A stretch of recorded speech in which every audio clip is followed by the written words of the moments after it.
Hey gamers, what's up? Welcome to Gamer Life. On today's episode, I'm going to be taking a look at Eldritch Horror. Eldritch Horror is a 1 to 8 player co-op game set in the Cthulhu mythos. It takes between 2 to 3 hours to play.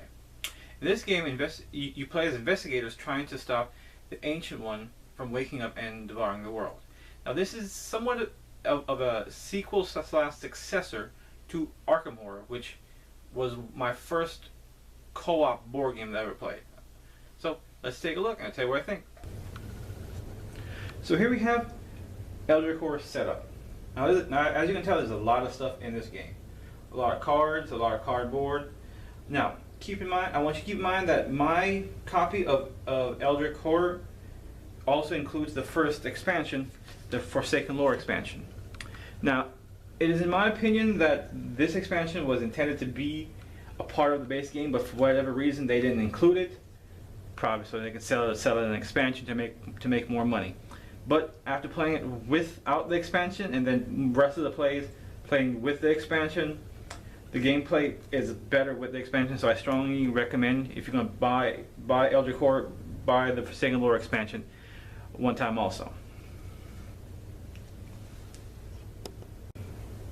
So how the gameplay works is each investigator will take their turn, and they will have two actions. They can either move to an adjacent spot. They can try to buy one of the assets here. There will be 4 assets available at all times. They can try to assets are items, weapons, allies to help you fight the Ancient Ones. You can rest. You can do a prepare action, which you can buy one of these a travel token, travel by boat or by train, because you only get one travel action. You cannot do the same action twice in one turn. So to move faster, you would do a prepare action and get one of the 2 travel tokens, and try to move faster that way. And after you do that, after all players have done their turn, then it goes back in turn order, and each player will then interact with the board and where they're at. If there's a monster where the player is at, they will have to interact with that monster. If not, they can interact with the space itself. It depends on where they are. There are 3 different cards based on the regions on the board. There is the Americas, the Europe, and the Asias. And there's also a generic one too, which you can draw that from. If they're on a spot with a gate, they can attempt to close the gate and draw from the gate deck. After that, also if they're on a spot with a clue token or the expedition token, they can try to solve the expedition. Now once all players have interacted with the board, then pretty much the Ancient One acts, in which you will draw from their pre-made mythos deck and do what it says.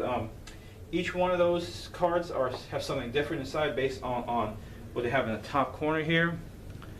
You have, which is this one here, advances the omen track, and based on the omen, different things happen. You have that little symbol there, which is the reckoning, which triggers different abilities or on delayed effects.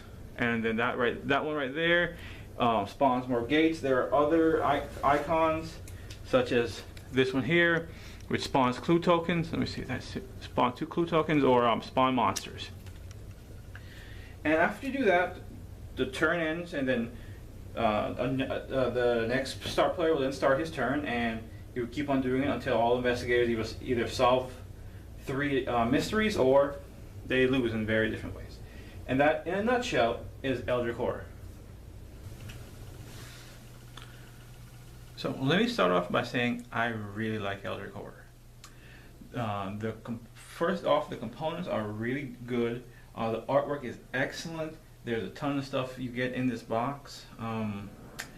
They could have added some more dice. There's only 4 dice in the game. You definitely going to need some more dice. But other than that, the components work well. There's a lot of stuff. The gameplay is the theme is what makes this game so great. It is, even though it is categorized as a horror game, I view it as more of a dark adventure game. kind of sort of like Cliffhanger, the board game. I don't know if you're familiar with that game or not by Flying Frog Games. This game captures the theme of investigators trying to battle back the darkness, and stopping the ancient ones from taking over the world. And when you read, and each different encounter you have has different a small little story in which, for example, one if you found a lair of the snake people, and you have to descend into it, and you have to test your eye, which is one of your stats. And if you pass, great. If not, bad things happen to you. So, and that leads to one of the problems with Eldritch Horror, is the dice roller. Because at the end of the day, in order to get a success, you have to roll a 5 or a 6 on a d6. So that's 1 out of 3 times you're going to get a success. And if you don't like dice rolling, this game is not going to change your opinion about it, because if you fail the dice rolls, you're going to get hosed. And you're probably going to lose if you keep on failing roll after roll. So you have to be okay with the fact that the game, as thematic and as beautiful as the game is, it still comes down to, can you make the roll to succeed in whatever test or combat you have to do. If you can, great. If you can't, you're going to lose. But you have to be okay with that. If not, you might want to look at elsewhere. Also, the player count. Even though the game can play up to 8, don't play 8 players. I wouldn't even play past 5. The only way I will play with 5 players is if all 5 players have played the game before and they know what they're doing. Otherwise, I tend to stick to 4 or less, because the turn just takes so long. And another thing, there's something called delayed. If you're delayed, you lay your character down, and you can't act for a whole turn. So you're pretty much sitting there for 10, maybe 15 minutes not doing anything because you're delayed and you're not contributing at all, so you're just sitting there bored. And no one wants to do that. But when everything works together, it is an excellent game. The theme really comes out, and truly enjoy this game. But you have to be willing to deal with the dice rolling and deal with the kind of long gameplay, over 2 hours, closer to 3. Because you constantly go reading each card, because you want to read each card, because if you don't, you'll be missing out on the point of the game, which is the adventure you and your friends are undertaking to stop the ancient one. Because without it, the gameplay, without that theme backing it up, it's kind of slow and boring. But with that theme, it just brings out, and theme is very important to me, and that's why I really enjoy Eldritch Horror. So that wraps up my review of Eldritch Horror. Thanks for watching, and remember, I believe there is a game for everyone. Thank you.